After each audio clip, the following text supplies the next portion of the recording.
Yo, what up guys, TFW Starving here. Patch notes from 3.27 have dropped, and my favorite skills of all time, Reap and Exsanguinate, have both been buffed for the second league in a row. So obviously I'm back here again with another guide, another PoB for you guys. I will be league starting this for sure. Nothing else is really interesting to me, and I mean I've done this 9 leagues in a row now, so it's a comfort pick for me. I'm very familiar with it. I love the gearing, I love the progression, I love everything about this build. And it only got even better. The new Bloodline Ascendancies means that we no longer have to take this dead 4th node on our Ascendancy. So far these are the ones revealed at least. These two look very strong for us. I don't know which one will be better. We'll have to play around with it. And obviously if more drop, maybe one of them is even better. Who knows? Can only speculate for now. Just for a quick overview of the build, Reap will be your single target skill. Early on, you're going to link that to Life Tap, but you will eventually want to get in and Empower. Foul Reap is also a huge DPS increase, so prioritize those two. Exsanguinate is your clear skill. You're going to be linking that to Chain, and then you have a choice between Fast Casting or Unleash, depending on personal preference. Some people like the Unleash playstyle, whatever you want. Throw on Corrupting Fever for a little bit of extra DPS. Movement skill of choice, I like Flame Dash. You want to be linking this to Life Tap, because you'll notice here we're reserving literally all of our mana. We don't have any mana cost whatsoever. Early on, you'll be self-casting Vulnerability, but once you get either Vulnerability on hit ring, like a Synthesis implicit, or you can get a Glove Corruption implicit with the Grid's Vulnerability on hit, you will drop this for Righteous Fire.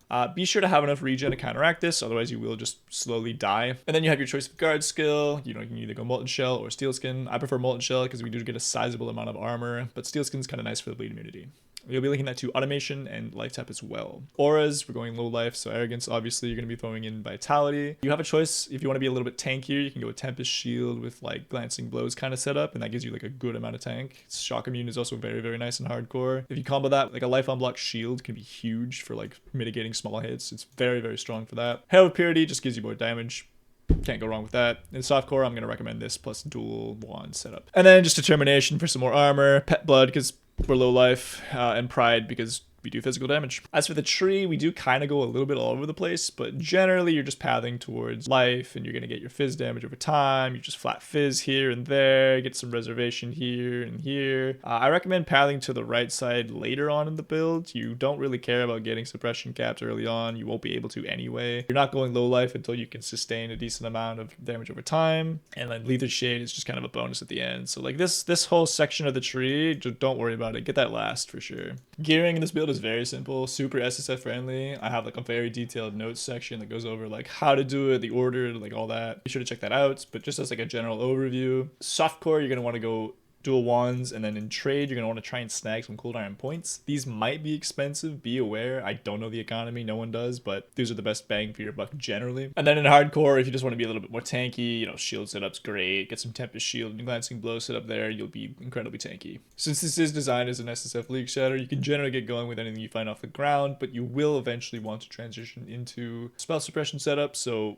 Strength Dex gear will be your main focus eventually. You can throw in a lightning coil for some good tank, but if you are not using a shield, you will not have enough affixes for spell suppression cap. Be aware of that if you're in softcore. +2 amulet eventually, you can craft this SSF, but early on just a +1's fine. You just get whatever attributes you need for the base. Rings, cast speed is a really nice stat to have. Cast speed is huge actually because we are self-casting everything. And then for flasks, early on use a life flask, but when you get enough regen, you can actually drop it for either a basalt flask for just general mapping, or for bossing, whatever like elemental boss type damage they deal, you know, get a corresponding flask for that, you know, whether that ruby, topaz, or sapphire. And then you'll notice this build has a ton of jewel sockets, especially in like when you get a cluster setup going. You can definitely get like a bunch of different stats there that are very helpful. You can do some defensive stats, you can get some damage stats, whatever. I just have some examples here as like a showcase of what you can get. And then if you do want to push the build like fully all the way, go ultra high budget, the GG version will be swapping to hit-based crit using the Entropic Devastation gloves. You go dual void batteries and just power charge stack basically, and you can get, you know,